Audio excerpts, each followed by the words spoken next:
days, or you have unavoidable things that you can't move, you can watch the recorded session, and we'll explain that a little bit more shortly. But welcome to the Safe System Assessment Training course. My name's Ken Beer, and I know some of you and others I'm virtually meeting, but hopefully I'll meet you in person one day, sounding promising on vaccines and the like. So hopefully we can, in the future, get back out there. But this is a pretty good platform for us to skill up on safe system assessments in the interim. We've got lots of different exciting activities and things that you'll be involved in. You'll see my colleague there, Kathy Decoris. How are you, Kathy? Good, thank you, Ken. Hello, welcome everybody. And what I'm going to do, Kathy, is just share a few slides with some logistical information about the course. And I think you and I can run through this together. So can you see my slides there? All good to go. Excellent. Well, I suppose before I kick off, I want to acknowledge the traditional owners of the lands on which we're running this training. And there are many lands. We've got people from the Northern Territory, New South Wales, Victoria. I think that's it in terms of the jurisdictions, but from different parts of all of those areas as well. So pay my respects to the elders, past, present, and emerging in all of those areas.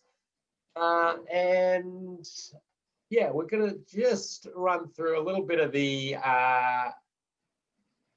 logistics, and Kathy is going to be your go-to person. And Kathy's contact details are there on the screen, and that is your first protocol with any issues that arise, technical issues, can't access something, you're going to be late on your assignment, whatever it is, email, text Kathy, give Kathy a call. Kathy will look after you through all of the modules. So Kathy, I'll hand it over to you to run through some of the other stuff. Thanks, Ken. So yeah, as Ken mentioned earlier, we can't see you. So this is a webinar version of Zoom. So basically everyone is muted, and it means we won't hear any barking dogs or screaming children if you have any of those. But basically how you communicate throughout the sessions is by using the chat function, so which many of you have used already, and you can respond to all panelists, which means Ken and I will see those, or you can select all panelists and attendees, which means that everyone will see your comment or question or answer. If you would like to chat and we can hear your voice, you can raise your hand and basically we can unmute you at that point and you can ask your question or seek further clarification. If you're having any troubles with the chat, you can also use the Q&A function and I'll monitor that one as well. And basically we'll pause along the way and get your questions through to Ken as we go throughout the sessions. If at any stage Zoom becomes a bit problematic, probably the best thing to do is to log out and log back in again. Usually that fixes the problem. In sort of more exceptional circumstances, you can dial in on the phone, and we've sent you your pack, and so you've got everything on your USB. Just about everyone signed up to Schoology, so well done there, everybody, and you've put in your little intro words as well, which has been great. So the copy of the slides are also in each module folder on there as well. So lots of backup plans in place. Thank you, Ken. Thanks, Kathy. Lots of options there. And my name's Ken Beer, as mentioned, and Principal Engineer at Safe System Solutions. Before that, I spent a lot of time in the Victorian Government, in VicRoads, in a variety of different technical engineering roles, planning roles, and good portion of my life was spent in the Road Safety Department there. And my contact details are there, and I'm your go-to contact on the technical content of any of this. So if you've got questions about how to do the safe system assessment or clarification on specific treatments or anything like that, please get in contact and I'm happy to chat with you.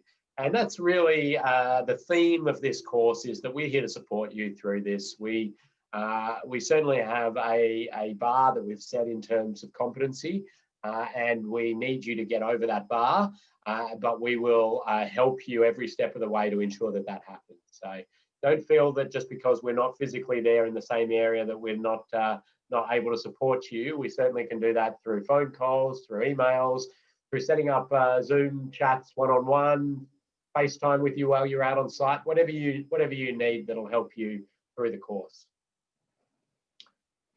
Schoology, which Kathy mentioned, is the learning management system that we're running. So you will have everything you need in there. Thank you for those who have done little intros. That's good to get to feel that we're knowing each other as a group by doing that. And so if you haven't done that yet, please jump in there. And there's a few other little extras along the way. We just want to make sure that you're engaging with us as we're on the screen. I know the temptation is there to do the emails on the side or write that report that you've been putting off for weeks, but we do want you to engage with us. And we will be asking you different questions along the way. We'll have little polls pop up or quizzes. And also Wally the Wombat will appear. That's Wally the Wombat there. It's the warning sign with Wally the Wombat. And each module, so each session, Wally will appear a number of times on the slide. And your job is to count the number of times Wally appears. And then that will be one of the quiz questions or test questions at the end of the session that you have to do between sessions. So keep a track of that, and that means you're sort of going to be keeping an eye on the slides and watching there. You'll do that quiz via Schoology after the session. It'll become live. And we also give out prizes. So we'll give prizes at the end of the whole thing for anybody who's, or the person who's got all the Wallies right or the closest. But we also give out prizes along the way for answering different questions that we ask, or being the first to do different things.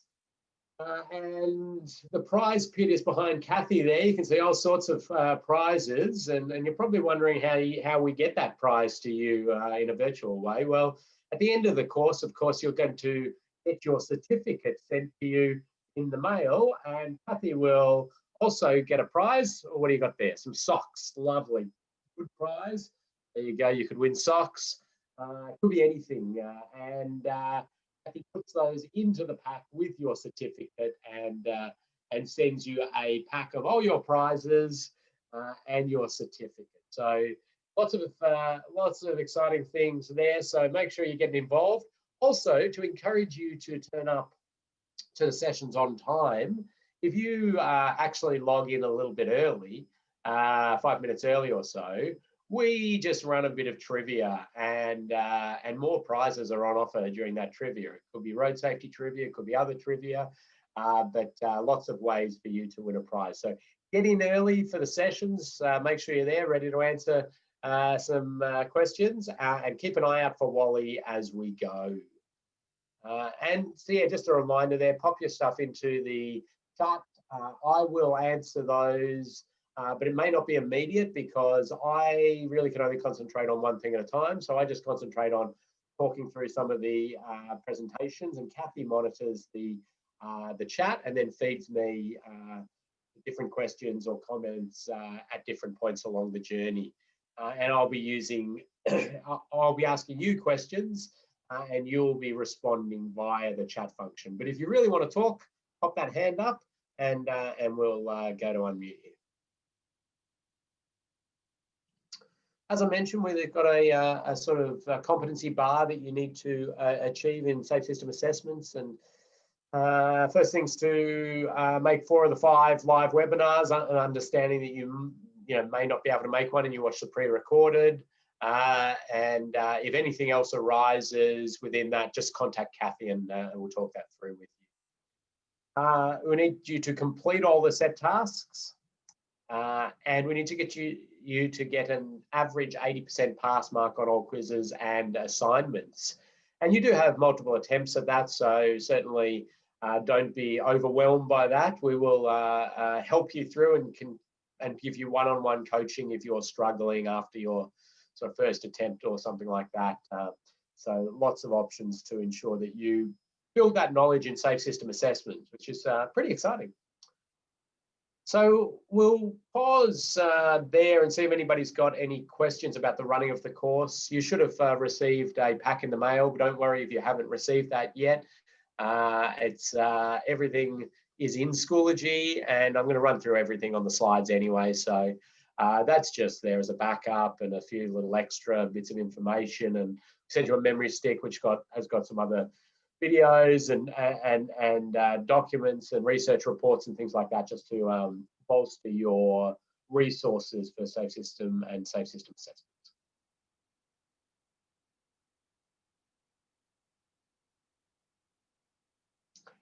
Okay, well, keep those questions or comments coming in, but I want to do something a little bit different here to start, not too different, but instead of jumping into some of the initial content, I just wanted to contextualize safe system assessments within sort of these independent assessments of road transport projects, because there are quite a few.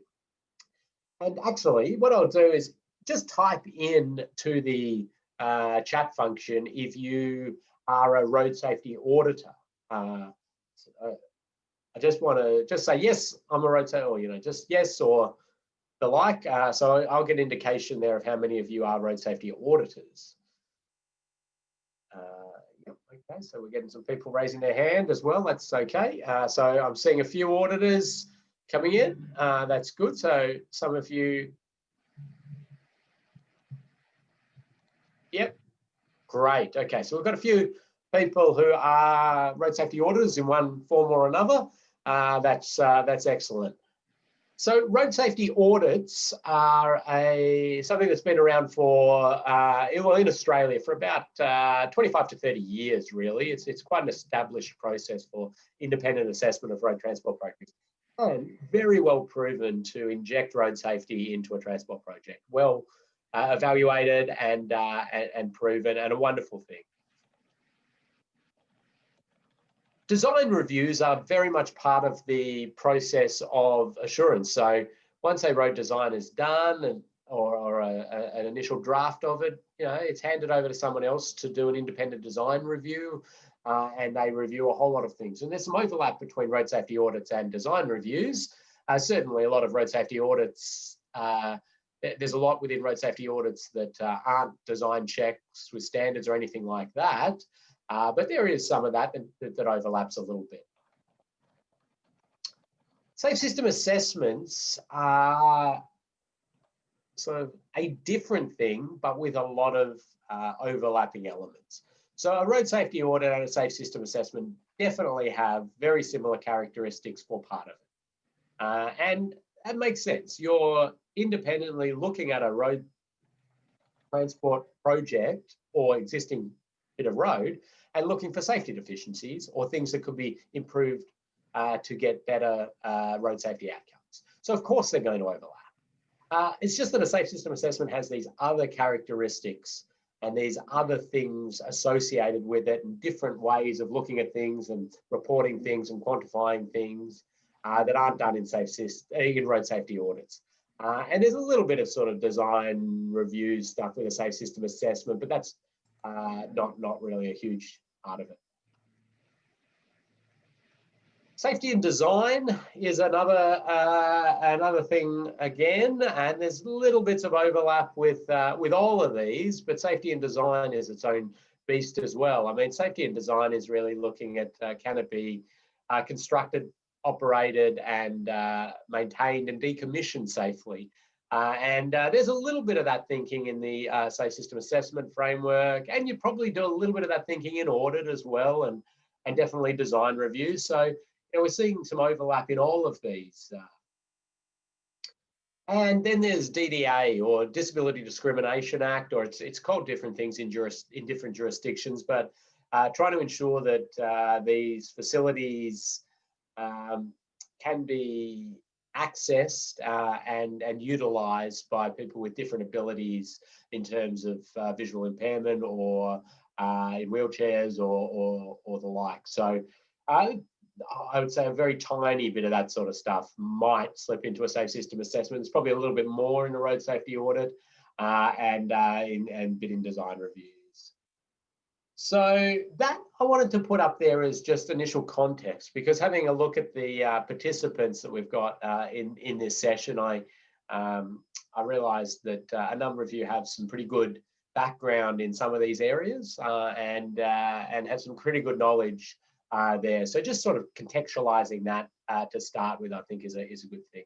But we'll be focusing on that safe system assessment framework over the next 5 modules or 6 modules, and you'll be out there doing a mock safe system assessment on a project that we've found in your local area, and I think you'll find this process quite enjoyable once you just get your head around the fairly logical process. But there's a bit of nuance and specifics that you need to get your head around before you're able to effectively undertake a safe system assessment.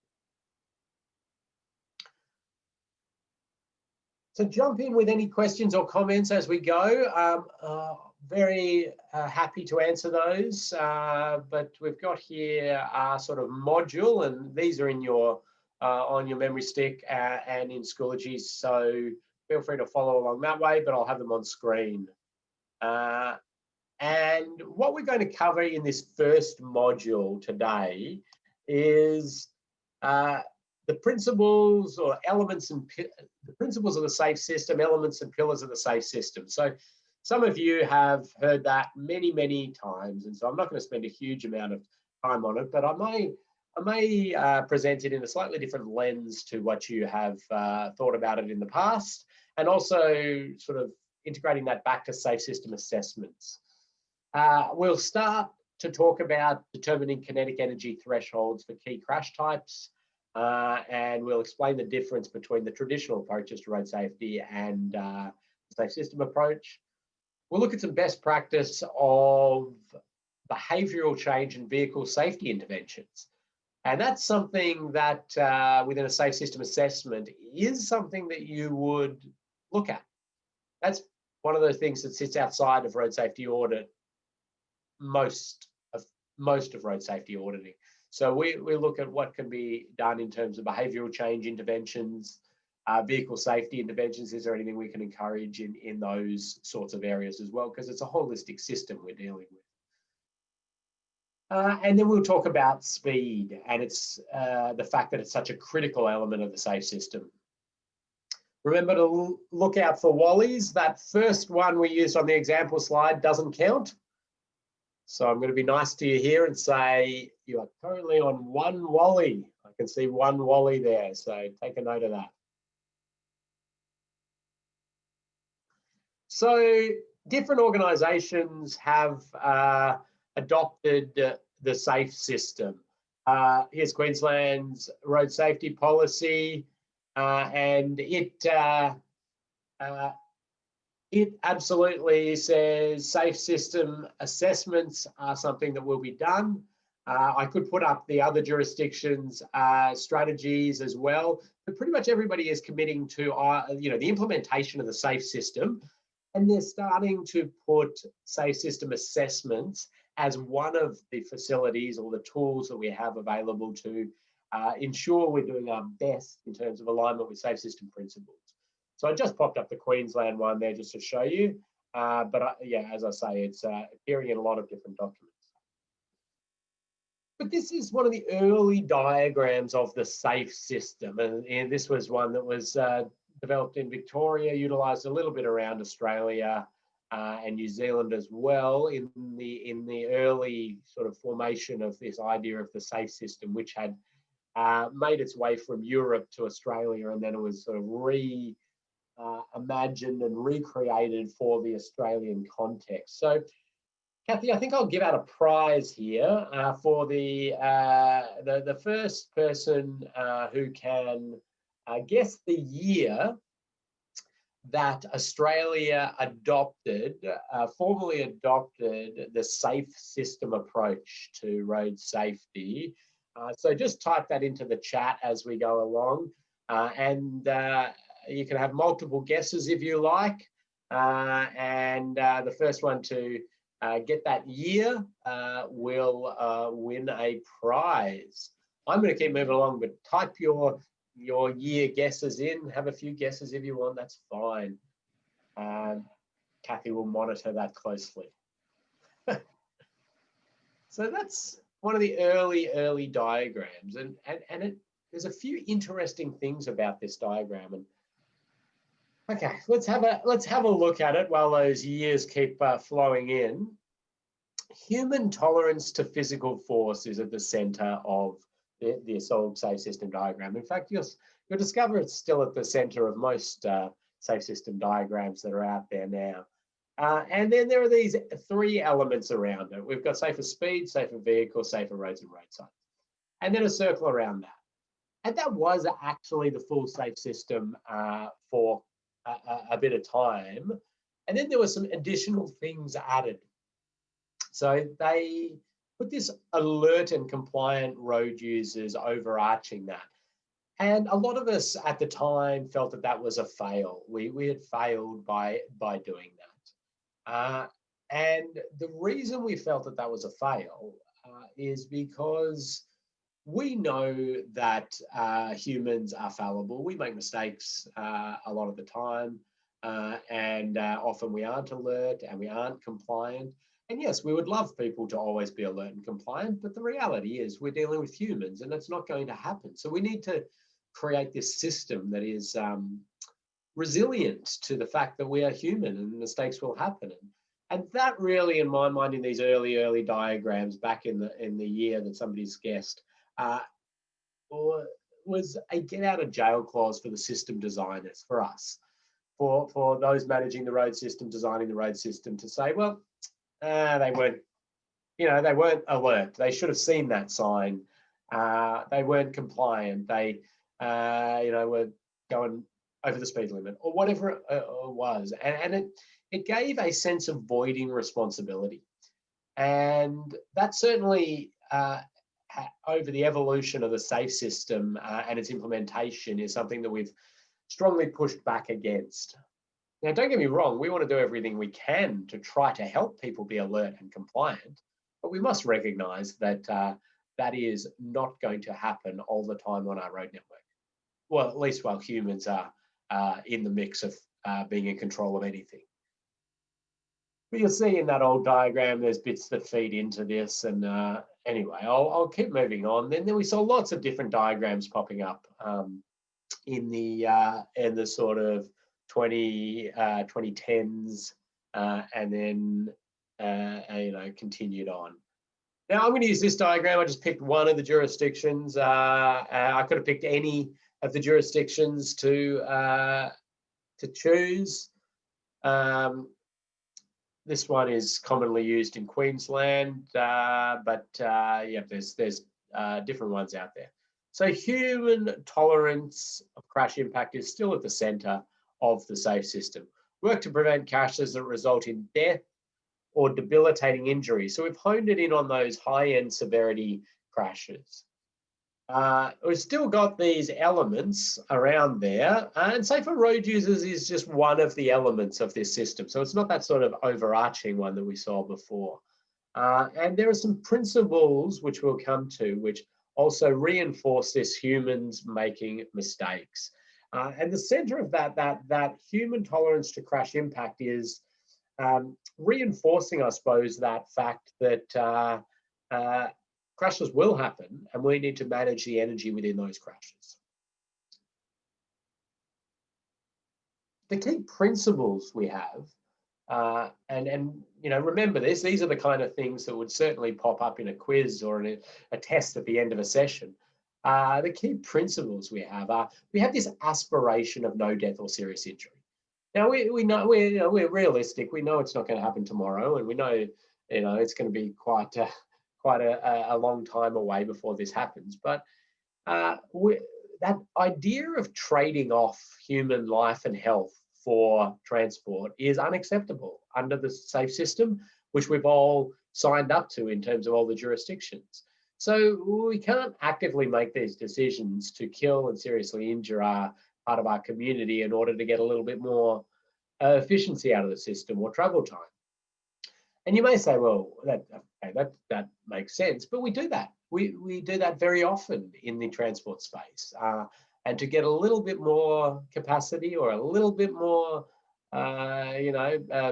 level of service out of an intersection or something like that, we actively increase the risk, and that presents in death and serious injury. And the easy way in the past to justify that has been to say, well, the road users shouldn't have run the red light, or should have stopped at the stop sign, or the like. And it's, you've got a responsibility to do the right thing on the road network, and they haven't done that. So, not our fault. The sign was clearly visible, and they should have stopped. Well, we've evolved beyond that. We've recognised humans are going to make mistakes, and we need to start thinking about the consequence of those. And that's, another key principle there. People are going to make mistakes. Just accept it. Like, we don't condone it. We don't actively encourage it. But we need to start accepting that and integrating that into our designs and the management of our road network. And we've done some things in the past, but this is a big thing. We've got to step this up to the next level. People are vulnerable. This is about the energy and the forces that we can handle as humans. And I'll get into that shortly. And a shared responsibility. So shared responsibility is basically saying no longer can we just void ourselves of responsibility when a road user has done the wrong thing. We need to look at all the elements of that system, be that the vehicle, the speeds that were being travelled at, the infrastructure that was in place, or the road users themselves in the ability for them to, do whatever has happened. And so what can we change in the system that would mean that the outcome would not be death and serious injury? So there may still be a crash, but the outcome is not death and serious injury.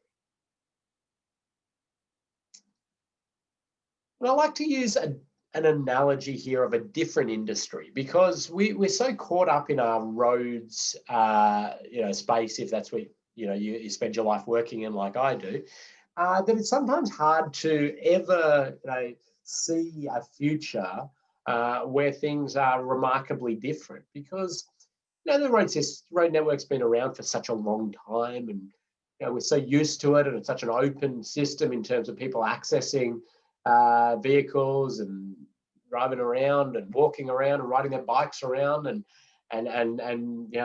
drinking and taking drugs and all that sort of, it's just such a wicked mix of stuff that we can't sort of see a future sometimes that aligns highly with these safe system principles which we're laying down.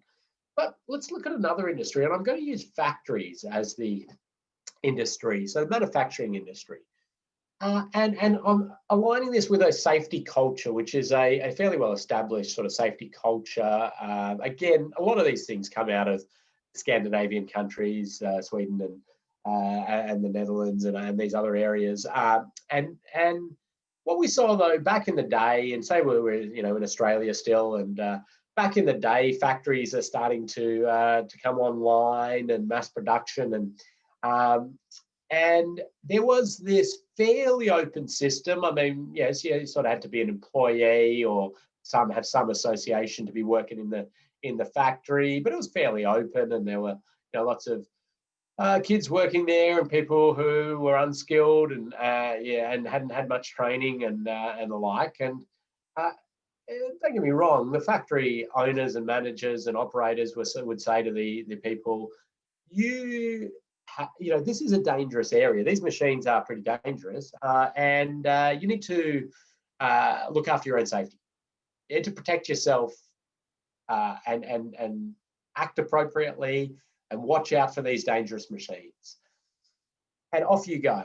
And we saw, lots of kids getting their arms ripped off and people being killed and crushed in machines, and it was sort of commonplace. But that's what we sort of deem this pathological safety culture, where safety is everybody's responsibility as an individual. And you've got a fairly dangerous system sitting there.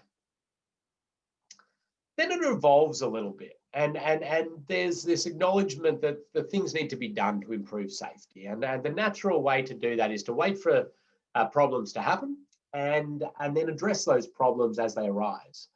So the machine that's ripped a few arms off, okay, let's have a look at that machine. Can something be done to the machine itself? Can something be done in terms of training up people to use that machine or regulating who uses that machine? And you know, they go around just sort of spot fixing these problem areas. Then there's this sort of evolution from there, and what happens is it's often that the economists get involved at this point, and this safety culture of calculating and balancing off safety and widget production in these factories. So they're producing all these widgets, and the evolution goes to this economist coming in and analyzing and saying, well, you know, I've had a look at your factory and I've had a look at how much downtime there is from machines that have had you know, body parts stuck in them, and we have to undo it. And you're paying out a lot of money to families of killed workers, and there's lots of downtime in production. And actually, if you invest £20,000, so it's pounds back in this day, £20,000, you will get £60,000 in return in terms of increased productivity, in terms of widgets over a 5 or 10 year period, or whatever they decided. And I've come up with this thing called a benefit cost ratio, and it is it's just a good investment for you to invest in some of these safety features. And the operator or manager says, okay, that sounds good. And they go around and they fix some different bits, and they alter a few practices, and they've got a system that balances out the safety and the widget production. Says, okay, well, we're going to seriously injure a few kids and a few adults and the like, but we're going to you know, still have really good widget production. And then you sort of evolve from that and into this proactive safety culture.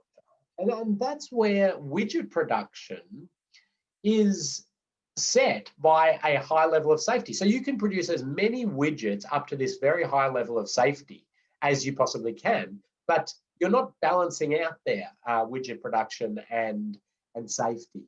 So safety sets the preconditions for mobility or widget production.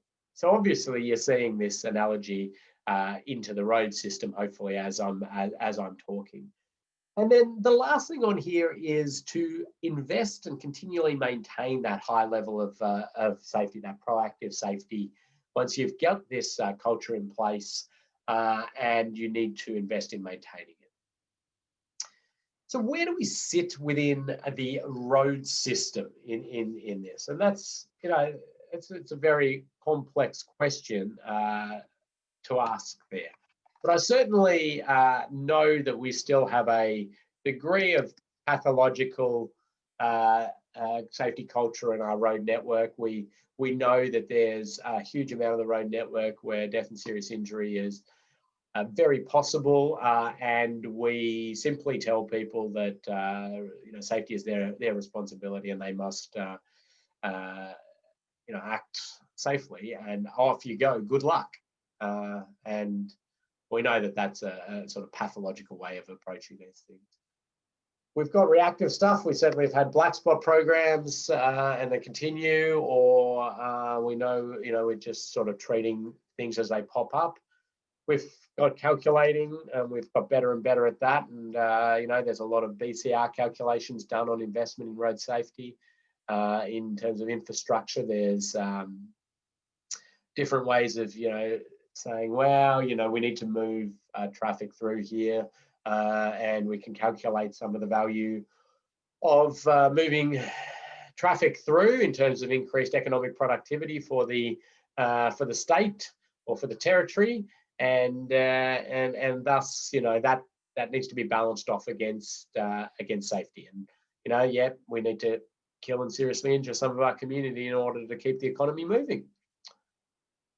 And we do get into some of the safety proactive culture in a few different areas. And, there's not a huge amount of it, but there are some, shining, glimmering bits of hope in there, and things that I'm seeing these days, continuous barrier systems, not just treating the areas where people have fallen asleep and left the road, but understanding that there's holistic risk along the entire route.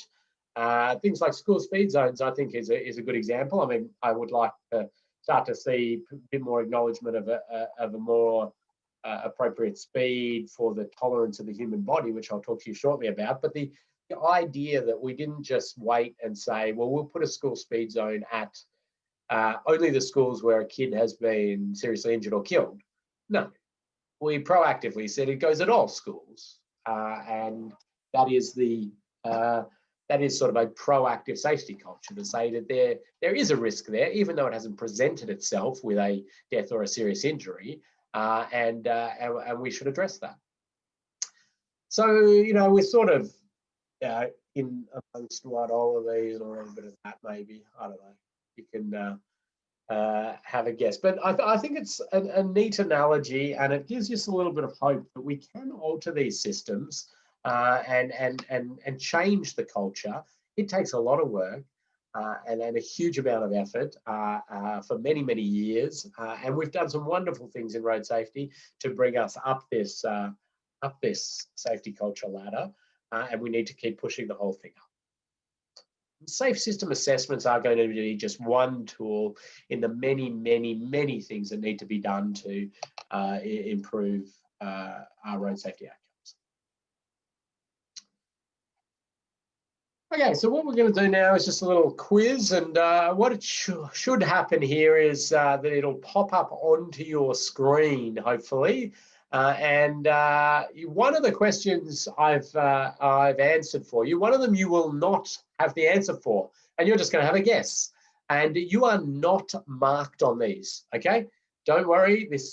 In fact, we don't even know who answers it. This is just so you won't be marked down if you get it wrong. So just have your guess. And the second question, you have not been told so far, so just have a guess at it. Thanks, Ken. And just for our Transport for New South Wales people, can just let me know if you can see the poll. That would be great. Seems like Transport for New South Wales has a ring of steel around some Zoom functions. Just because that's been a term used in metropolitan Melbourne a lot lately. No, you can't see the poll, of course not. Okay, well, I will read out the poll for our Transport for New South Wales friends. Which of the following is not a key principle of the safe system? Aim for no death or serious injury, aim for no mistakes on the road, people are vulnerable, people make mistakes, shared responsibility. So one of those is not a key principle of the safe system. And the next one is, at what speed did Usain Bolt cross the finish line in his world record 100-meter sprint, which I think was in Germany? And we've got 24 kilometers an hour, 34 kilometers an hour, 44 kilometers an hour, 54 kilometers an hour, or 64 kilometers per hour. So you can have a think about those questions. You could write it into the chat if you want to. But we've got all of our answers that have come in from those who have done the poll. So let's end that one, Kathy, and we'll display the results. There we go. Okay, we've got 10 out of 10 people were saying that aiming for no mistakes on the road is not one of the principles of the safe system, and that is spot on, because we acknowledge that people make mistakes, and with humans being the decision makers in the system, we will never achieve no mistakes. It's about managing the mistakes that happen. Don't get me wrong, we want to minimize mistakes, but aiming for no mistakes is not one of the principles of the safe system. So well done to all of you on that one. And the Usain Bolt one, good. We had a bit of a spread, and that's good. And probably some of you were trying to calculate that, meters and seconds and converting to kilometers per hour and all that fun stuff to do. The correct answer is actually 44 kilometers per hour. He had to accelerate a bit and the like, but 44 kilometers per hour. We'll stop sharing those results. I've done that, Kathy. I'm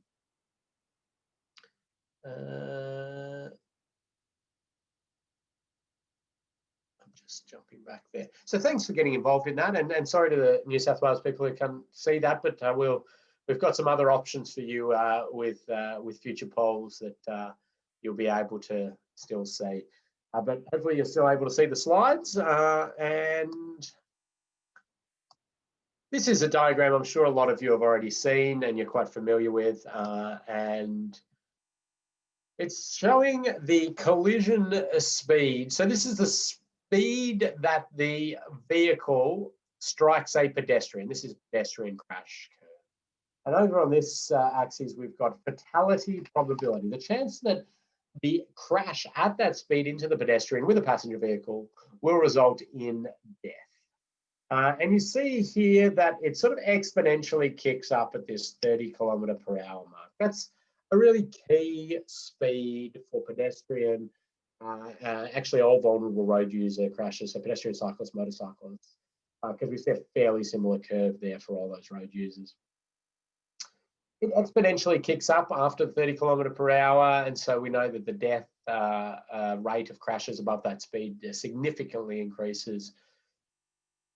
And Usain Bolt sort of came in a little bit higher up there. There he is. You know, he's quite high up that curve at his maximum running speed. So if we parked a car at the end of his lane and he ran that world record 100-metre sprint and he crashed into that car at 44 kilometres per hour, would he survive? Well, he most likely would, because he's the Hulk of a human. And he can withstand a lot more force than us mere mortals. And this curve is for the entire population. So there's frail people in there. There's, you know, there's rare circumstances where people withstand a much higher force for one, you know, rare reason or another, or sorry, no, they withstand a crash at a higher speed for one reason or another. So we know there that, yeah, that 30 kilometers per hour is a really important point. These are the kind of crashes that, or sorry, impact forces that we can handle as humans. Hope that's streaming for you. So probably seen this one before. It's a, you know, internet sensation. But yeah, running into that pommel horse at that speed, you know, somewhere around the 25 kilometers an hour mark is something that we can handle as humans. Now, yes, he broke a few ribs, but he recovered to lead a normal, healthy life. In fact, went on to win a gold medal at the Olympics in a year's time or something like that. So they're the kind of limits of force that we can handle as humans, and it's actually correlated to our running speed, essentially. So if you run at your absolute full pace into a tree, you're most likely to survive. That's just getting to the tolerances of your body, and you should theoretically recover to lead a normal, healthy life.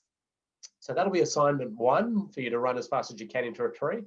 I joke, of course not. But it's an interesting way to think about it. Old, frail people cannot run anywhere near the speeds of healthy people, nor can they handle anywhere near the forces on their body. But just it's always a decent way to think about things. But we have that information not just for pedestrians being struck by cars, but we have it for right angle crashes, so T-bone style crashes, as they would be called.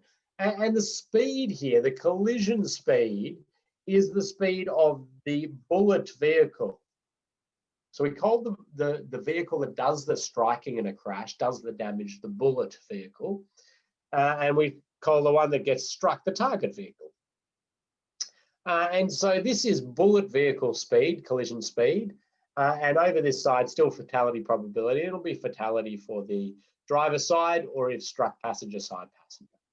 And you see there that the real kick up exponential point is around the 50 kilometers per hour for that exact right angle on that passenger side or driver side with the occupant in there. We have this also for head-on crashes. And we see this one is even further up, but you'll notice they're all a very similar curve. You know, there's a lot of research happening around Australia and around the world on recreating these curves and slight alterations and including other things. You know, generally we're seeing this sort of S-curve come out in most scenarios. And these are pretty well established and are still being used very heavily and are part of safe system assessment. So this is around the 70 kilometer per hour mark is the really exponential kick up there. And that's 70 kilometers per hour for each vehicle speed. So they're each the bullet vehicle and they're each the target vehicle, assuming that they are both the same mass and traveling at the same speed. Now, this is then I suppose, 140 kilometer per hour closing speed, but a 70 kilometer per hour crash. And there's just a bit of simple physics in working that out. But you know, the occupant of the vehicle goes from 70 kilometers per hour down to 0 because they're the same weight, same mass. In fact, there's a good little Mythbusters episode of that exact scenario, and they crash some cars into each other at different speeds and then crash into a brick wall at that speed to see if there's changes in forces, just to prove that point. So we'll send you a link to that Mythbusters episode so you can watch some Mythbusters during work time, which is always fun. And then say it's for training purposes, of course. But these 3 10% speeds are so critical to us undertaking a safe system assessment. I mean, you need to get an idea of how this curve works in your safe system assessment, but understanding the severity of a crash that you predict is so important and is such a base thing within a safe system assessment. And I'll delve into that quite a bit more as we go throughout these modules, and I'll even provide you with some additional resources helping you guide your scoring of severity outcomes of crashes. What is the energy being transferred, and how likely is it to result in death to occupants of the vehicle? So this diagram is something that's been around in road safety for a long time, and it is the bane of my existence. I hate seeing this diagram. And the reason I hate seeing it is not at all because it's incorrect. It's because of how it is used and what the natural reaction of people who see it is. And what it is, it's a crash causation diagram, a Venn diagram of crash causation. It's saying, you know, this happens every year for, you know, every 5 years or 10 years. There's this massive crash causation study around the world, somebody doing their PhD, and they present their findings and they say 80 or 85% or 90% of crash causation is driver error or road user error. So the road user is making a mistake, is failing. And the road plays a part in a big portion, or in a portion of that, and the vehicles play a part in a smaller portion. So the driver is the big problem, is what these crash causation studies show. The problem I've got with that, so I don't dispute their research at all. It's very good research.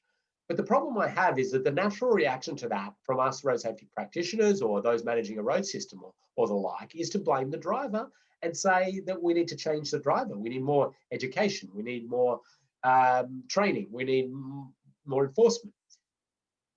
Now, because it's 80% or 90% of the problem doesn't necessarily mean altering that is 90 or 80% of the solution. It's finally dawned on us that that's actually the hardest of any element to change. You can do it and you can get change, but it's long slog, and we're dealing with humans. And what we've finally evolved to under the SAFE system is to say that there's been a system failure, okay? And yes, of course, the driver or the road users made an error because they're human. But the system didn't kick in to either stop that crash happening or alter the severity of that crash. So where we've gone to is now more looking and saying that there's a system failure and that we need to alter the system. And that could be an alteration of the road and the roadside, the vehicles, the system that let this mistake happen, speeds, all these different elements that we can handle. And we even need to start pulling in driver excess, driver inexperience into this system because they're just system failures as well. So I took that diagram out of an Austroads, the Safe System, the Compendium of Safe System Infrastructure Knowledge, which is an Austroads document. I think I've put into your memory stick and in Schoology, and if I haven't, we'll send that around. Kathy, you just take a note of that and make sure you check that the compendium was in there because it's a really great resource. And I took it out of that, but we move those in. I mean, the Europeans are really in the frame of thinking now that any failure, any death or serious injury is a system failure and that they need to alter the system to detect it. Just a quick question, sorry, before you move off that slide, Ken. Yes. Driver excess, could you just explain that one again, please? Yeah. So this is talking really about things where we have people driving, 180 down the wrong carriageway on a motorway, 100 kilometres per hour through residential streets and the like. And really the thinking, I suppose, in the compendium of knowledge and the like is that we are unable to create a system utilising the infrastructure, the speed management, the vehicles at this stage to cater for that. And the reason I say that needs to be pulled into the system is that we need to just we need to work on that. We can't say that that only needs to be done through some sort of enforcement regime, but we need to, I suppose, get a bit craftier in a system management perspective and an integrated system to understand how we deal with that and stop it from happening. So, I mean, the simple answers are that the vehicle should never be able to do that. It should just stop itself. We're a long way from those sorts of areas, but I suppose I am never comfortable with any death or serious injury on the road that we just push into a category and ignore. I mean, we don't ignore it, but we say, well, we can't do anything about that because it's a major behavioural issue. So we should be holistically looking at every outcome of death and serious injury and looking through every element of the system of what can be done. Driver inexperience is really the same, but with absolute lack of any knowledge of how to use the road system or handle the vehicle. We're definitely not talking about high-end skills in driving or riding or anything like that. Oh, no way. No, but like absolute basics, and I'll talk about it in a minute. I'll quickly move over this, but I've been talking about human error in the transport system. It's not a simple thing to just say that there's errors and then there's not errors. Well, there are types of errors, and we've got the slips, lapses, mistakes, and unintentional violations. Before we get to this deliberate violation, and that deliberate violation is what I was mentioning there in some of those excess things in terms of, the intentionally driving those ridiculously high speeds, taking drugs and driving and some of these things, these deliberate violations. Now, there's a report, a big research study that was done by the Centre for Automotive Safety Research in Adelaide, University of Adelaide, that discovered somewhere around the high 30% of fatalities sit in this category. So it's about 38%, I think it was. I'd have to recheck, but it's a high 30% of fatalities, and serious injuries were sitting in around the 32%. Of in these categories. So we know that this is a major problem in our transport system, but it is not the major problem, is it? I mean, all of these above it are the major problem. So I'm never going to say we ignore any part of the death and serious injury. But we do need to understand that there's a huge amount of trauma happening from people who are trying to go about their business in a general manner and falling asleep at the wheel, or being distracted by something, or missing something. And there's an indication that at a very rudimentary level, you have a flawed system. Deliberate violations, as I say, still I believe is a flawed system, but it's a harder flawed system if somebody's intentionally out there trying to break all the rules. But nonetheless, I think that's an interesting point to understand. Okay, let's do another little exercise, and it might be a good opportunity also to do your exercise and then stand up and have a nice stretch and get a cup of water or something. What we have here is this simple little mix and match exercise. And what you're going to do is you're going to, there will be a poll that pops up on the screen for some of you. And for others, you're going to use these numbers and these letters to be able to answer the question. So it's simply a process where you've got the traditional approach and you've got one statement, and you have to find the safe system approach that matches that. So the traditional approach is, was victim blaming, and to say, well, they have their responsibility they have failed in their responsibility, and moving to one of these other ones. And so the poll is set up so you can just pick that one that you think it's moved to. And for those who can't see the poll, you can simply jot this down on a bit of paper. So you go 1A, or 1C, 2B, 3A, whatever you decide it is on the screen, and you can then pop that into the chat. So we're going to give you a good few minutes to do that. As I say, once you get it finished, grab yourself a water or coffee or something. We'll be back in about 4 minutes, and we'll run through the answers. Remember, you're not being marked on this specifically, but we do want to see you have a go at it and formalize your thinking.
some of these could go to multiple spots, so don't get too concerned about it, and we'll talk those through shortly.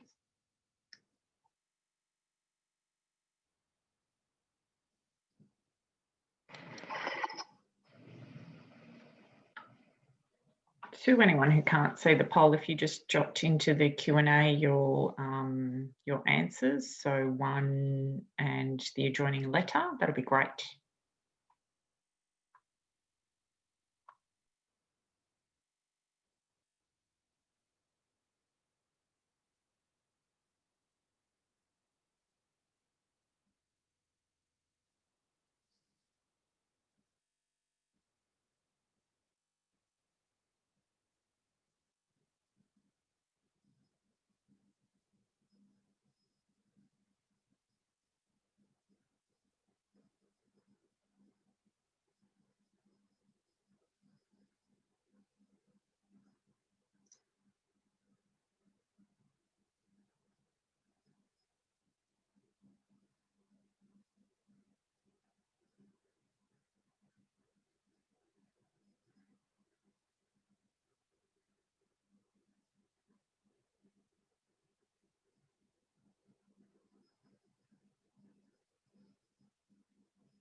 Okay, so we've got everyone now completed the poll, so I'll just close that off.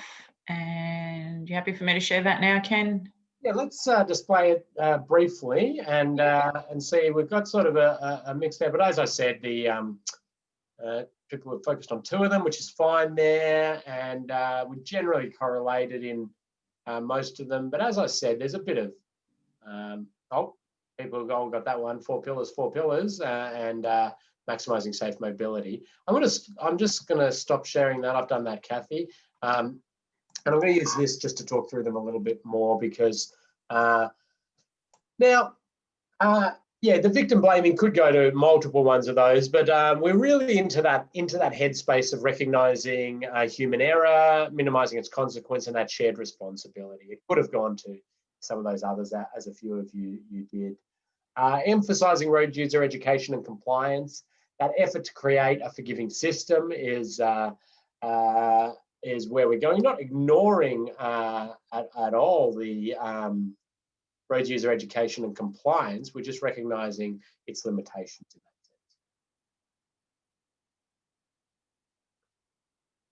Focus on crash reduction, enhanced focus on consequence, especially severe injury minimisation. So crash reduction being minor crashes as well and the like, which we are really honed in on that severe injury minimisation as the key thing we need to address under the SAFE system. We know mistakes will happen. Minor crashes are going to still happen in what we produce in a SAFE system. We're just focused in on that other one. The 4 pillars, and then the 4 pillars optimised jointly. And I think the optimisation, but also the interaction. Interaction is key. We know these are not standalone pillars. I use the term elements most of the time. I've taken this mix and match straight out of some Ostrode's work. So that's sort of the terminology that was used. And pillars certainly is something that's talked about a lot in the SAFE system. I always use elements to reinforce the interaction between these, that they're not standalone. But pillars, I suppose, could still be used as long as it's under that guise that pillars hold up a roof or a building, and you take one pillar away and the whole thing sort of crumbles. And mobility safety balance to maximising safe mobility, and then removing the ability to just sort of balance out and trade off the health and safety of our community with other aspirations in transport, and saying no, the health and safety of our community is paramount, and everything else can work up to that in their maximum capacity. That being said, the SAFE system is not all about stopping transport. No, a complete understanding and acceptance that we have a transport system to move people and goods around. That's what it's there for. It's just how you go about then operating. I think the quote from Ian Cameron's quite a nice one to sum up what we've been thinking about. We need a paradigm shift in road safety policy to stop the road death epidemic, and we need it now. It is unrealistic to expect that education and enforcement alone will bring the needed step change. Even road users who know and follow the rules make mistakes. A safe system creates an environment in which simple mistakes will no longer kill people. So it's good. Good summary there. Ian Cameron's a Western Australian. Some of you might know Ian. Okay, I'm going to just do a little exercise with you here. And this is the Melbourne Highway, as you can see there. The project was to put this central barrier system down, this centre wire rope system in the narrow median. At grade flush narrow median. With you really won't know a huge amount about this road. There's a whole lot of characteristics about it, but there was huge trouble in getting that central barrier system in the development, the planning, and the design of this this system and these upgrades. The road is 100 kilometres per hour, has sort of medium volume, certainly has a history of head-on crashes as well as run-off road crashes, and the central barrier system was to go in. Obviously, it got there in the end, but throughout that time of development, planning, and design of this project, a huge number of hurdles and challenges came about. And let's do a little exercise with you now. And of course, a chance to win a prize, because we like giving out prizes. I just want you to jot down into the chat anything you think was a hurdle in the planning and development and design of this project, things that caused the project timeline to stretch, or major challenges with stakeholders or different areas of the organisation or the like. So just jot anything you might think would be a challenge with the introduction of this central barrier system. Now, I'm just going to randomly pick a few that actually occurred in this development of this project. And if you happen to match one with me, or you're the first one to match one with me, you'll win a prize. So I'm going to write them down on this bit of paper, and then we'll reveal them later. So I'll write down a couple. You write down any ones that you think of, and we'll see how we go.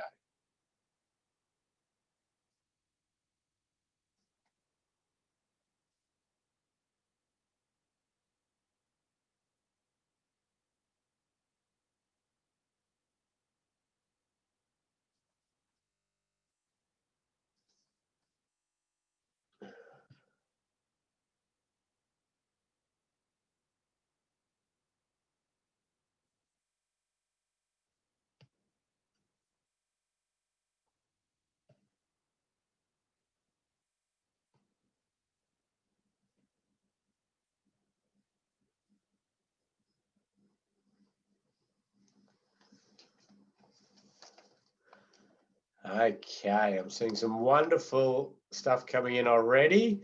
So keep it coming.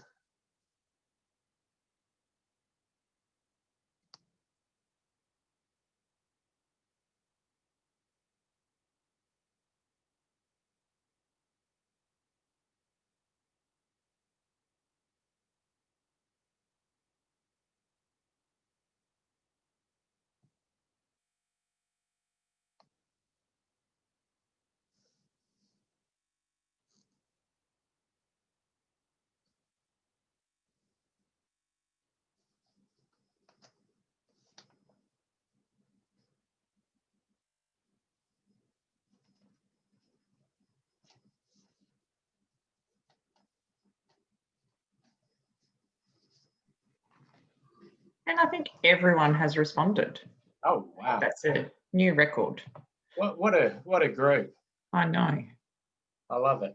And I've seen two of my answers pop up, so we're going to definitely give out two prizes, Kathy. Hopefully not one sock each. Hopefully prizes there. Yeah, well, I'm messing around with the chat here. Okay, so I'm just going to cover off a few of the things that people have said, and I'll tell you if it was one of the first one. Okay, okay. So we had emergency vehicle access.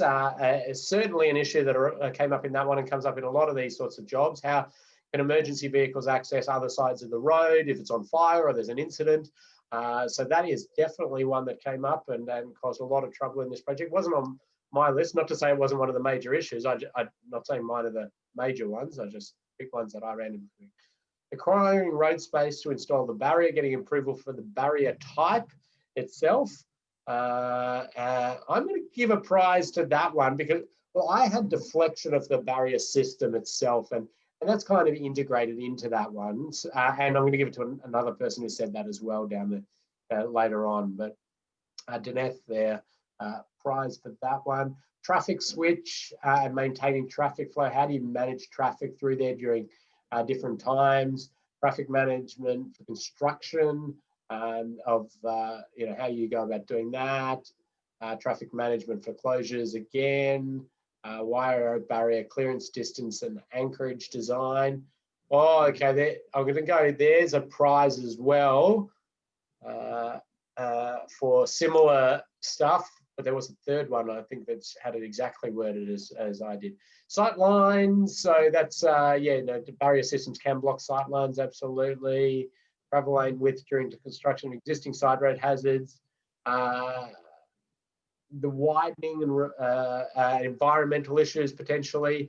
Design of the barrier, particularly deflection when hit, that's Kim, and that's the one that is almost identical to what I had written as one of mine, but all these other ones are fantastic. So Kim gets a prize, and we've got closure of the road.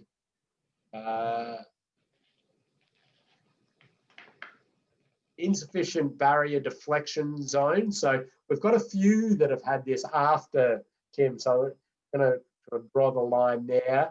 And maintenance issues was another one that I had, and that was Kim as well. So delivering the product to site was not actually a major issue. Over-dimensional vehicles were an issue, how they get through there, the inability to overtake. But so everything you're saying there are, you know, challenges it sounds like some of you have been involved in, and some of these are, you know, pretty significant things to work through. But we need to work through these to not lose sight of that ultimate objective. The interesting one about sort of the choice of the system and deflection of the system was a major issue, and you know, added you know, a year to this project, I think. The issue was that this barrier system would deflect into the oncoming lane by a little bit. They couldn't afford to cut back batters further and all of the rest, and that was the design of the system. Wire rope was chosen in this instant. It was sort of just before back-to-back. Easy Guard was as a common system, which probably would have alleviated a lot of these issues. But and then it really boggled my mind at this stage that this could be hampering us from putting in something there. I mean, this is because a standard says this, but not understanding, I suppose, the context of it and the far larger benefit we're going to get for the community by having a central system in place. So, you know, first of all, people don't actually drive edgeline, so there's already a bit of buffer space in there anyway. You know, a vehicle would have to hit this at sort of test angles, which doesn't often happen. And there's only going to be a minute period of time that they're in that space. And we know that a lot of head-on crashes occur more, you know, where they drift off and then they're on the other side of the road for a long time, or they fall asleep on this one and they go and they're swerving across the road. So we know the barrier system is going to come into play a huge number of times. But you know, we can get obsessed under these, you know, microscopic standards, compliance way of thinking without stepping back and seeing that the advantages and the life saving and serious injury prevention for our community is going to be huge if we can just get that system in, even if it's got a little bit of not quite exactly how you'd want it. The bigger picture sort of thing to say on this is we could work through every one of those issues that has come up, and they're legitimate. They're all legitimate things that need to be worked through, but we have to keep pressing and getting over these and making some compromises to create a system that is far, far safer than it was. So the white line down the middle separating these vehicles of 100 km/h plus is so inherently flawed in terms of system management that this is a better system. It may have a few little things that we need to continue to work on, but we need to see these massive step changes happen.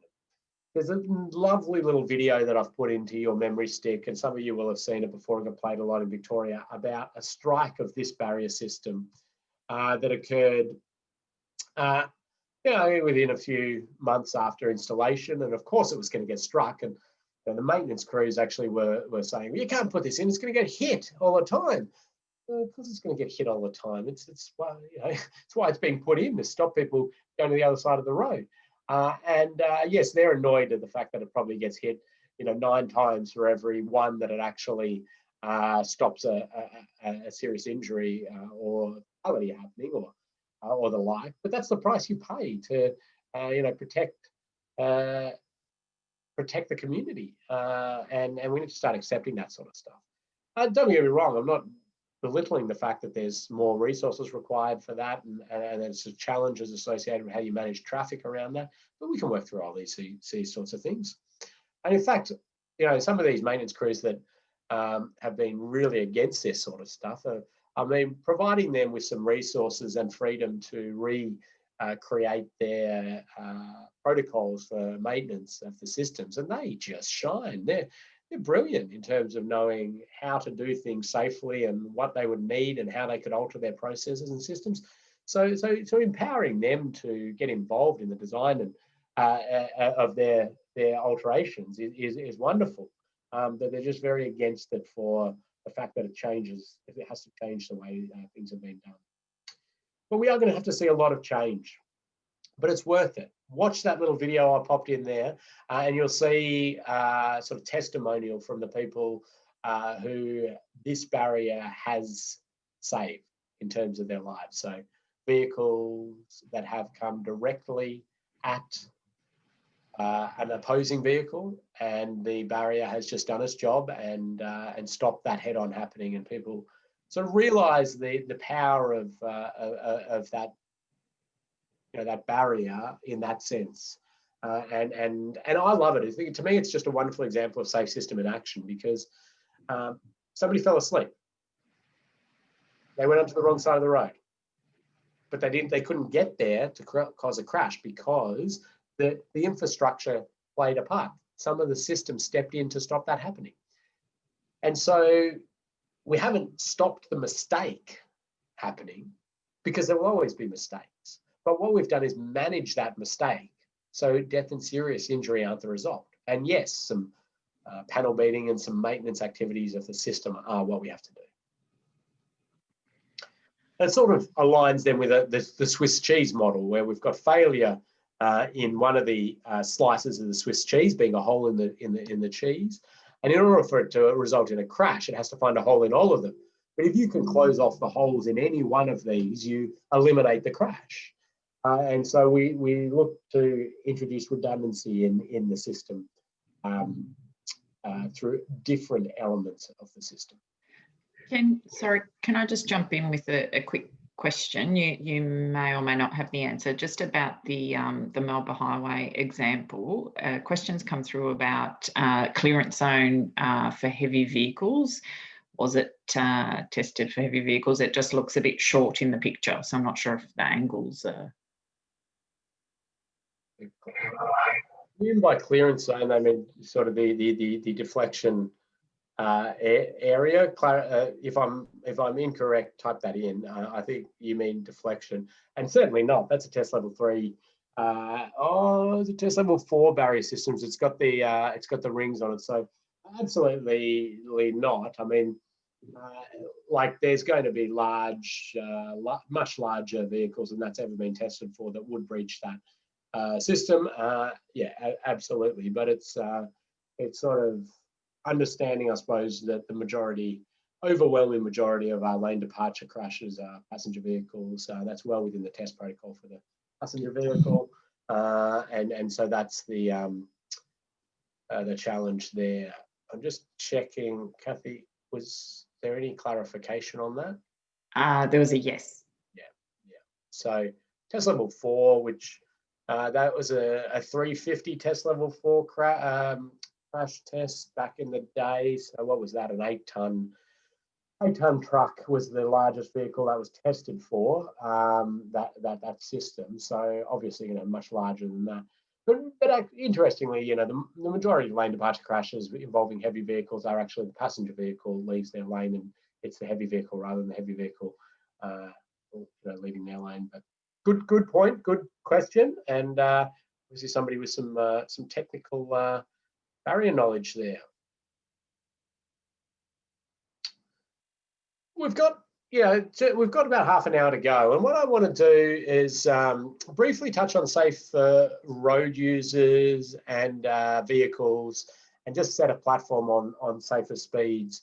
The reason I want to do this in the Safe System Assessment course is really this first session is about getting everybody on the same page with the principles of the safe system, which I feel you're pretty good at already, but just brushing up on that. To look at what interventions work within the safer road users, the vehicles, in order for you, when you do full safe system assessments, to have a few things in your back pocket that you could be suggesting or looking into. That'll make a lot more sense down the track. And then just set that platform of speeds, and that'll pretty much wrap us up for this module. The next module is where we delve into the roads and the roadsides, and we start to really hone in on what characteristics of roadside features increase exposure likelihood or severity to crashes, and how we score those within a safe system assessment. So that's where I think a lot of you will be doing. The overwhelming majority of your assessing will be on infrastructure projects alone, and that's fine. And so we'll delve into that in a lot of things. Keep your questions coming in though. Safer road users, and I've mentioned this a few times. We know the limitations of changing humans. It's hard to do, takes a long time. We have our DNA wired for certain things, so, but we can get change and we can get improvements. We can't get all the way to our safe system aspirations. We can help out a little bit here though. And we know what works are really around the education space and the encouragement space. Enforcement, setting a baseline for safety improvements, and then some sort of licensing system where entry into the system itself is important. In the education space, we know that educating young humans is really the effective way to do it. So integrating safety into the kids, we see it generationally change attitudes to safety, and does a wonderful job. It also can sort of feed up to their parents in a sense, where if you can instill seatbelt wearing, for example, in the kids, they'll tell their parents to be wearing seatbelt. We know young road users are especially at risk, and we really know that there's a few things that work and a few things that don't work in these spaces. We know what works is the hours behind the wheel on the open road environment or the public road environment. And we know vehicle safety features are very effective in terms of, if the more vehicle safety features we can provide to these high-risk road users, the better. Often it's that they don't have many, and they should potentially probably swap cars with their parents who are driving around in something with a whole lot of safety features.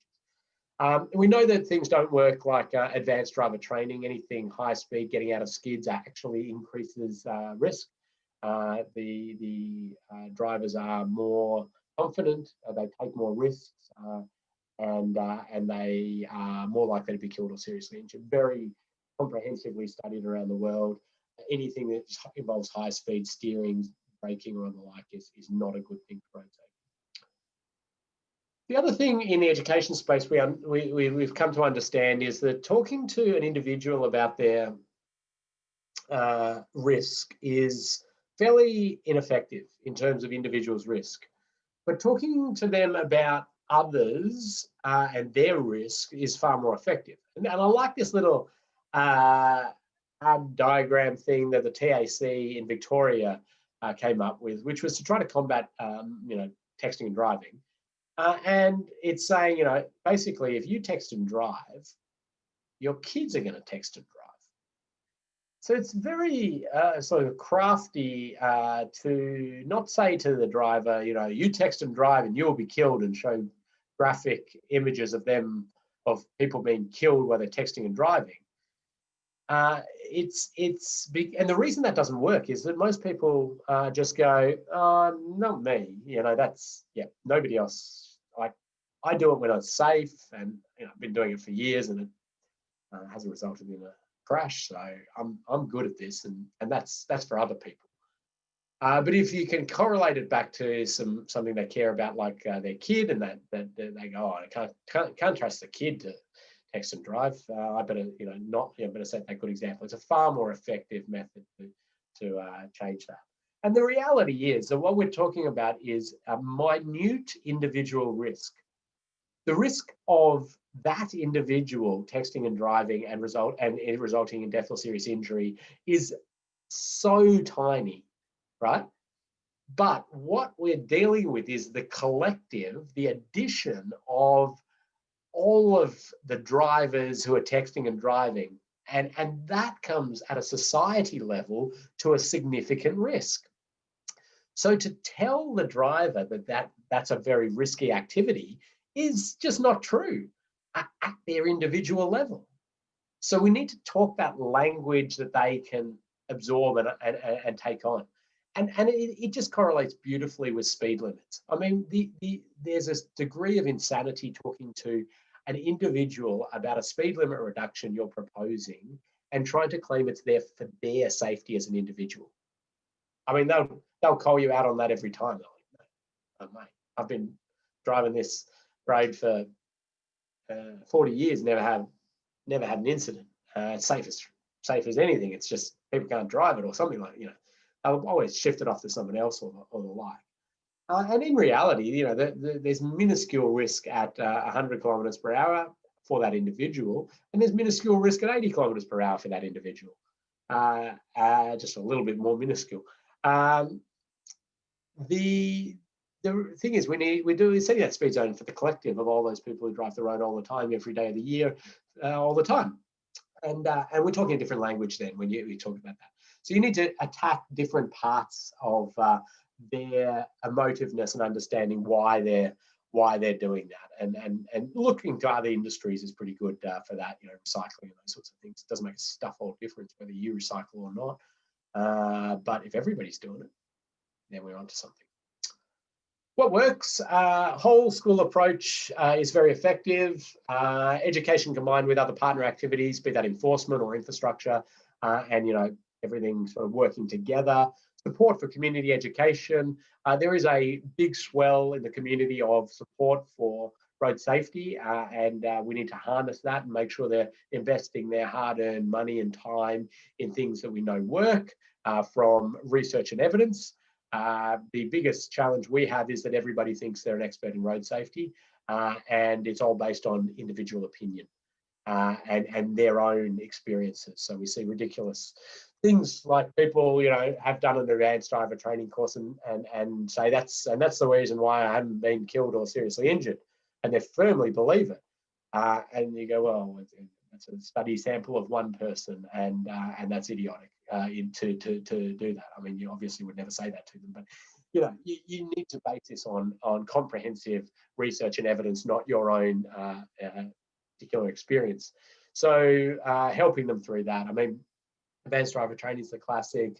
Taking kids through trauma wards and the like is another classic where people think that is the way to fix our road safety problems. It's certainly there's no proof that has any impact on their driving the licensing systems work and graduating risk, so letting people, whole lot of restrictions when they start driving and then easing those off, graduating them in. Education targeting, especially motivated groups like parents, hugely effective, and we can get big changes to happen that way. And anything that's an action program to change the way road users use the network. I'll talk to you a little bit more about that in later on. And we know things that don't work. I've mentioned a couple of these. Fear tactics. Fear tactics can be pretty good for justifying legislative changes or infrastructure investments and the like, but don't actually change driver behaviour or walker behaviour or cyclist behaviour. Skill-based driver training, really, there's the risks just go off the chart in terms of the risk people take after they've done a skill-based driver training course. And the minor benefits they get from increased skills are actually swamped by the risk-taking behaviour. One-off events, you want to do it as a coordinated, continuous effort. Driver simulators, nothing proven yet in that space, and membership participation in go-karting, racing, clubs, or anything like that doesn't have any evidence behind it. And then again, information-only approaches, telling people how many people have been killed or the like, can help you with justifying projects, investments, legislative changes, but in terms of trying to get people to change their driving or walking or riding behaviour as a result of that is proven pretty ineffective. So I suppose the thing there is to not take my word on this and to actually have a look at some of the research behind this. And so in your memory stick and on Schoology, we've provided some fact sheets with the information about where this has come from in terms of the research and the evidence behind it. A huge number of sort of studies and things backing up some of these claims, and I encourage you to continue to look into that. Interesting little graph showing learner drivers, very low crash numbers in learner drivers, and then as soon as they're out there on their own, the crashes skyrocket. And I mean, if you don't need much more proof to show that it's not really a skills-based thing, is it? I mean, their skills aren't somehow becoming really bad at that point. It's risk-taking and the like. So you see that the number of crashes goes down over their experience level. Encouragement does seem to work in road safety a bit. I think it's an underutilized thing within the road safety space. And encouragement can be incentivizing programs, so essentially paying people to drive safer or the like in one way or another. And there's very crafty ways of doing that, but more simplistic ways are things like free licenses if you navigate your probationary license with no demerit points, which seems to be quite effective. Advertising specific behaviours as opposed to general things. So, for example, things like saying rest every 2 hours rather than just drive safely or something like that. Pretty obvious stuff. Very hard to evaluate the effectiveness of encouragement measures or the like. They traditionally use recall. Do people remember the ads or the campaigns? Interestingly, comedy is quite effective in recall. Does it change behaviour? Hard to tell. We tracked a couple of, I suppose, the more comical road safety ads, which actually have really high recall rates, which is a really good step. Are they changing behaviour? It's hard to tell from that. But have a look at those in your memory stick. They're pretty good.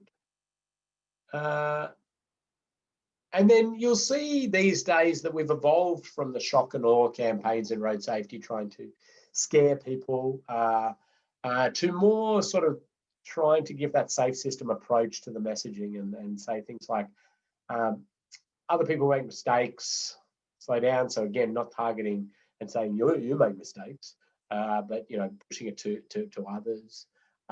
Talking about human tolerance to physical force. This is Graham, Victorian, He's a sculpture, but gee, he looks scarily human when you see the sculpture itself. Amazing bit of art, but showing what a human would need to look like to survive the forces on the road network based on biomechanical tolerance to physical force. Those graphs that we showed, but a bit more in-depth detail about how your body gets injured and what. Enforcement is quite effective, but is more of a supporting thing to the system rather than driving the system. And the police are very good at acknowledging that. They just support the system. Strategic enforcement effort, thinking about where you target your resources. Specific and general deterrence. So specific deterrence being that you have been fined for something, so you don't do that again, hopefully. General deterrence is that you could be fined for a raft of things, and so you don't do those things. You haven't actually been fined for them. And the visual presence is very effective on that general deterrence as well. Now, in a safe system assessment, I mean, some of those things are very hard for us to actually have any role in terms of what we suggest in an infrastructure project. But a safe system assessment is a very versatile, scalable tool. And you can do a safe system assessment of an entire community, a remote community or a mine site or a workplace. You can do a safe system assessment on that. And you actually then delve in a much deeper manner into some of the behavioral aspects, some of the vehicle aspects, which I'll just touch on next, and some other areas. So you have that scalability. The enforcement is one where I've got some decent traction in safe system assessment of infrastructure projects by talking to the police, the highway patrol, understanding how they want to enforce, what they would like to do, and then in the design of the infrastructure project, so big, massive, $200, $300 million road upgrades, well, providing facilities for them within that to undertake their enforcement activities, be that an area for their number plate recognition vehicle, a dedicated area for the booze bus, or for them to be able to undertake these sorts of activities. You're starting to see there that the infrastructure and the enforcement interact in that way. And that's stuff I never, as a road safety auditor, would do, to think about that stuff in detail. And a safe system assessment really provides you that ability to integrate some of that thinking and talk to the police. It's not an absolute requirement that you talk to the police, but it can bring that up.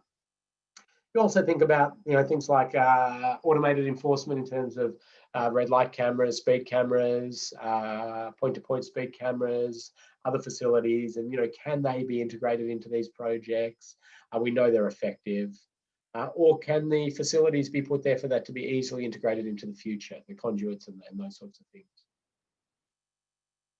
I think we're evolving in our enforcement to a more sophisticated enforcement philosophy where we're identifying the areas of risk and enforcing those rather than these sort of heavy-handed measures of taking people's cars and crushing them, or locking people away or giving them fines that they'll never be able to pay and the like. And I mean, alcohol interlocks, speed interlocks are really the cutting edge of this sort of stuff, where you've identified a particular behaviour that the driver has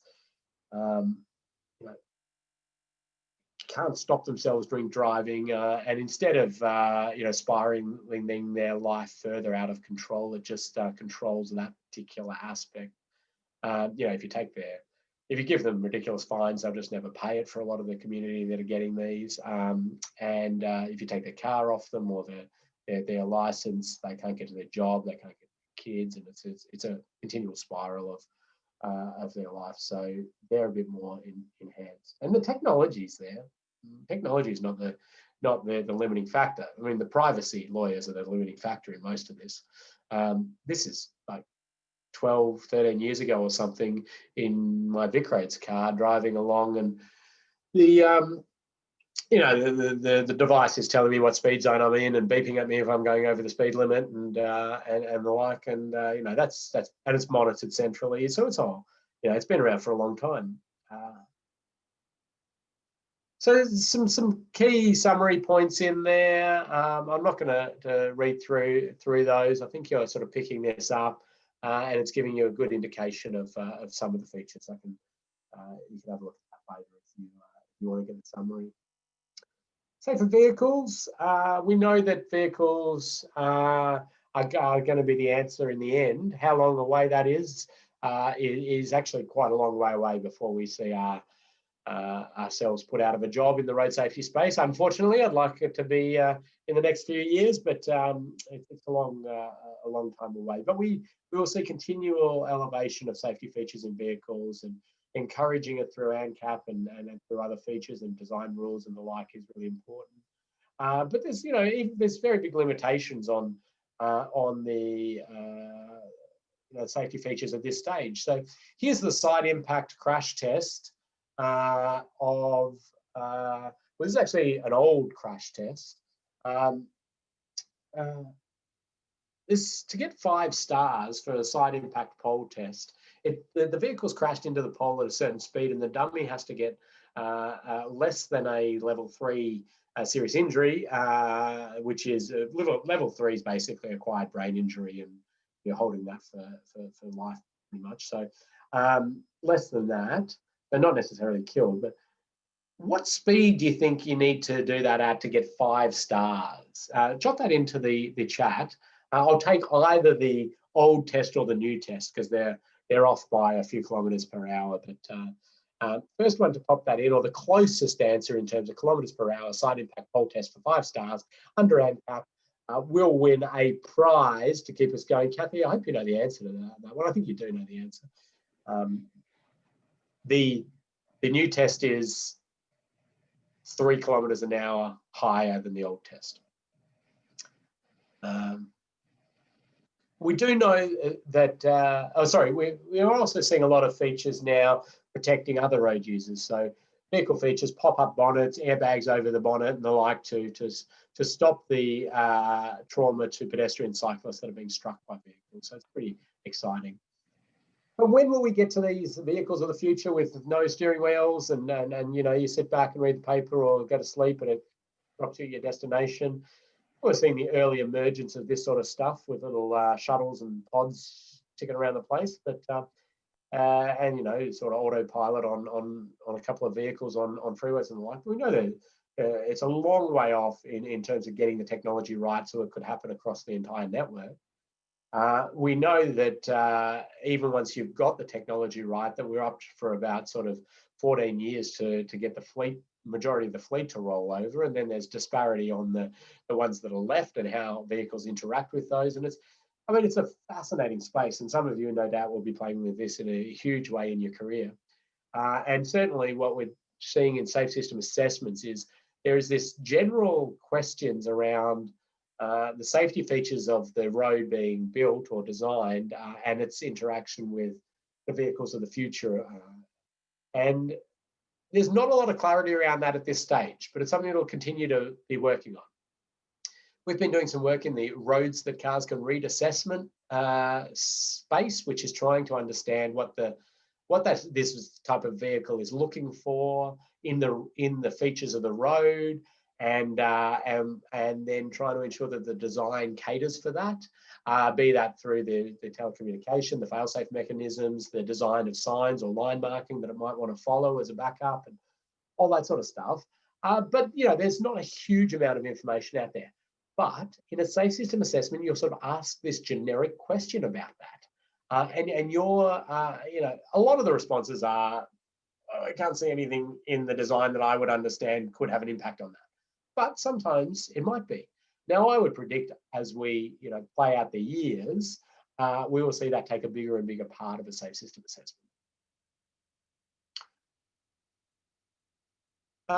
The vehicles, the fact that they're braking by themselves is a wonderful sort of outcome. Occasionally, they'll still hit the occupants or the other vehicle, but the lower speed is the real advantage there. It brakes before it hits and we get lower energy. Again, some summary points there. Now, Kathy, did anybody get that right? Thanks, Ken. I think it was Tracy closest who said 37 kilometres an hour, and I think people will be a little bit shocked to hear what the answer is. Well, the original test was 29 kilometres per hour, and it got bumped up to 32 kilometres per hour for side impact with a pole. So 5-star NCAP side impact. Don't be leaving the road and crashing into a tree or a power pole more than 32 kilometres per hour. There's no guarantees that you or your family or others won't get a acquired brain injury or worse. That's pretty scary, isn't it? So it shows you just the limitations of where we are with vehicles at the moment in some of the safety features. Don't get me wrong, some of the safety features are quite amazing and doing some wonderful things, but they're scary numbers. So a couple of things on speed, just to round this out. And we'll be talking about speed and the management of speed throughout the rest of the modules. But the first really important thing is that change in speed and the outcome in terms of death or serious injury are not linear. And they're not linear for a number of reasons. One being that this graph shows it quite nicely. At 60 kilometers per hour, you touch an object at 45 meters away in terms of your reaction time and your braking. You take that up 10 kilometers per hour to 70 kilometers per hour, you hit it at 46 kilometers per hour, not at just 10 kilometers per hour. So, you know, you've got this wash off of speed at the end, really, there in terms of how that plays out. And then there's some integration of some of those other characteristics in terms of death and serious injury to the human body and the human tolerance to physical force. But we do know here that percentage change in speed and percentage change in crash rate of the severity levels is actually a power relationship. And it's a fourth power relationship for fatal crashes, and it's a third power relationship for serious injury crashes. So really just to boil that down and move it away from the maths and the power relationship and all that is to say that the small changes in speed have their most effect on the highest severity crashes. And as we go down, all crashes, so minor injury crashes have about a second power relationship, a crash link with speed changes. So when we see small changes in speed, it actually translates to pretty powerful changes in reduction in death and serious injury. And so these are the kind of reasons why road safety practitioners are so invested in trying to manage speed in one way or another. The public, when we talk though about speed and speed limits especially, are not well convinced.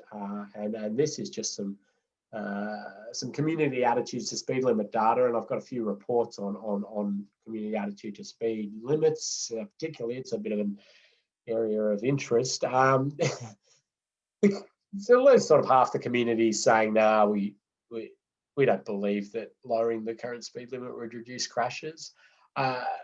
You know, there's an absolute mountain of evidence to show it will in all road environments, in all circumstances. You know, I shouldn't say, there are these random aberrations where something will alter the, you know, the outcome and, you know, lower speed limit, and there might be some increased crashes, but there's so few and far between. We know that this works and it's very effective. And even when we don't get actual very good compliance, we only get a small reduction in 85th percentile speed or the like. We know that translates to a decent size reduction in fatal and serious injury crashes. So we've got a big job to do to try and talk to the community about this and convince the community about this. But when you put the current speeds, and you can say speed limits or operating speed, into the mix of what we've just identified as the principles of the safe system, we are so far away from what we should be traveling for the majority of the roads on our network that we have some major work to do. Community is a bit more understanding that the severity of the crash will reduce when you crash at lower speeds or with the speed limit. So that's an interesting little bit of info for you. But I do like these sorts of diagrams, and a few jurisdictions have done similar, but they basically say we can achieve a safe system by just filtering everything through safe speed. So whatever vehicles you've got, whatever road environment you've got, and whatever road users you've got in terms of what they're doing, as long as we get the speed right, we'll create a safe system outcome. And they're right, because speed is that powerful way to calibrate energy and in crashes. It's going to be a challenge though, because we're in the complex sense wedded to different speeds in different environments on the road network. So it's going to be a huge challenge to change that. But I do like that. And I recently was writing the update to the Austroads Guide to Road Safety Part 3, speed and speed management, speed limits, speed management. And I actually put this diagram in because it's shows the power of speed. That'll be released shortly. The Queenslanders have it in a slightly different manner. I'm just going to pop these up. Safe speeds achieved through infrastructure and or speed limits. So don't be just convinced it's the number with the red circle around it. The road environment has some major influences. And certainly when you're doing a safe system assessment, you're not only thinking about what the speed limit is, but you're thinking about how the infrastructure correlates to that speed limit or the like. Explaining why a speed limit is in place it helps in its acceptance. And the compliance of it, and protecting vulnerable road users is pretty well accepted. So full speed zone being a classic example of both of those. It's clear why the speed zone is there, and it's clear that it's protecting vulnerable road users, and it's one of the generally best accepted speed zones out there. And add into the mix that it's protecting kids, you're just onto a winner. And we need to look for better ways to sort of manage speed across the entire network. Variable speed limits are really effective, and something that I suggest more of, trying to target speed limits to different risk times. Before I end, I'm just going to give you a little window into next week, which is to say that risk is traditionally on the world stage defined as likelihood times consequence, or likelihood times severity, or probability times severity. In a safe system assessment, we actually extract exposure out. So we say that risk is exposure times likelihood times consequence or severity.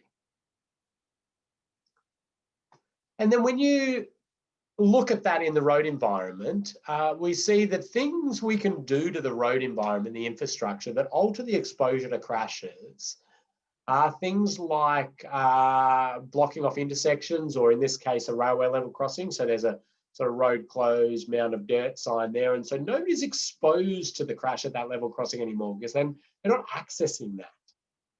But also, the removal of a road user type from the other road user type vehicles, so in a sort of shared path facility, removes the pedestrians and cyclists from the exposure to vehicle crashes.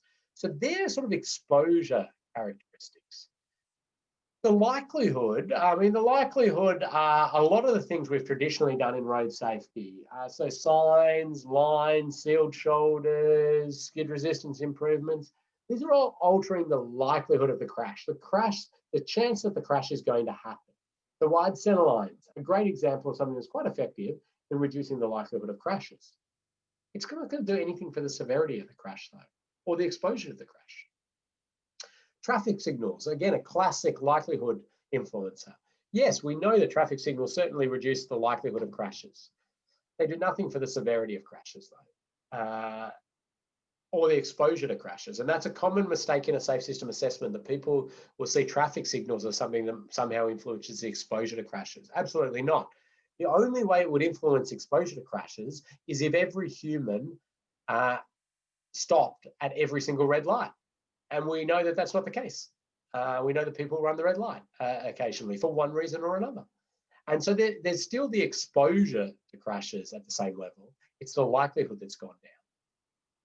And the severity is about managing speeds and angles and impact protection. And so we really see things like, slowing vehicles on the approach to a conflict point in an intersection, a raised platform or the like, will lower the severity of the crash because the speeds are lower.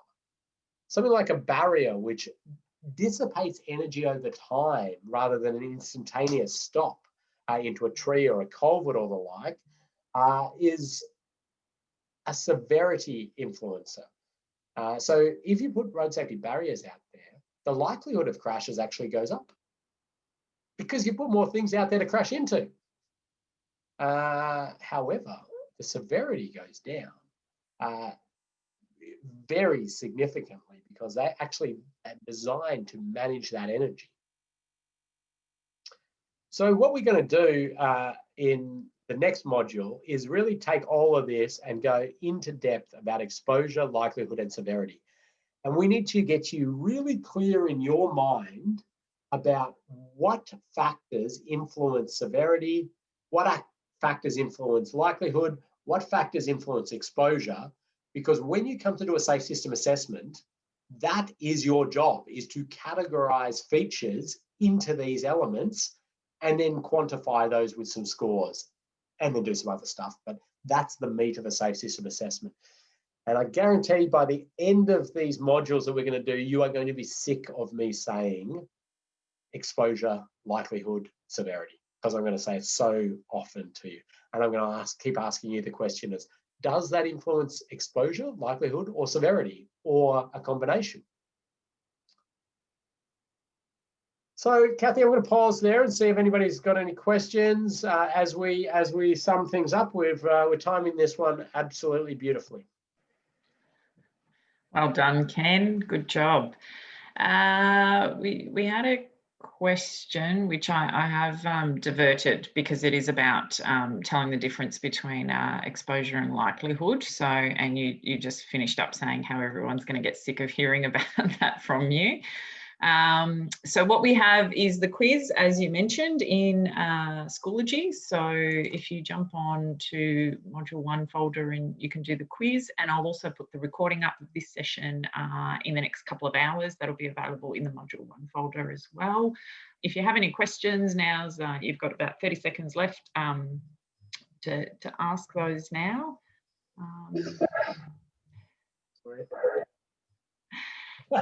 Thanks for doing that off screen.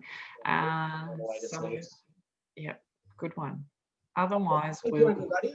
No assignment after this this session, just the short quiz, which will only take you a couple of minutes because it's all stuff that we've covered.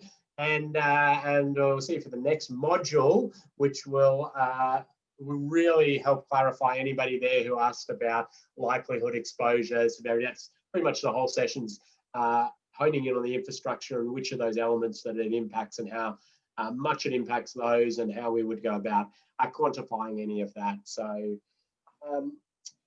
the quiz is in Schoology. So if you jump into Schoology, there's a Module 1 folder and that's where the quiz is. So you just click on Start Quiz and you work through the answers there. And that's where your Wally number question is as well.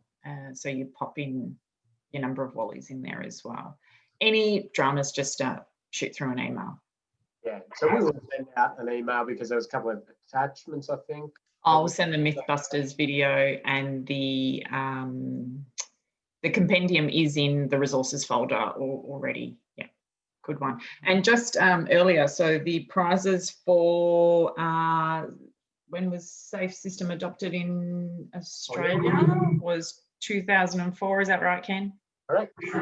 Lucky. So Kim, Angie and Deneth all got it. Bought a prize there, yeah. Kim's racking up the prizes in this month. It'll be, yeah. All right. Thank you very much, everybody. Get in contact if you've got any questions. We'll send you an email shortly, but looking forward to continuing this in our next module. Terrific. Thanks, Ken. Thanks, everyone.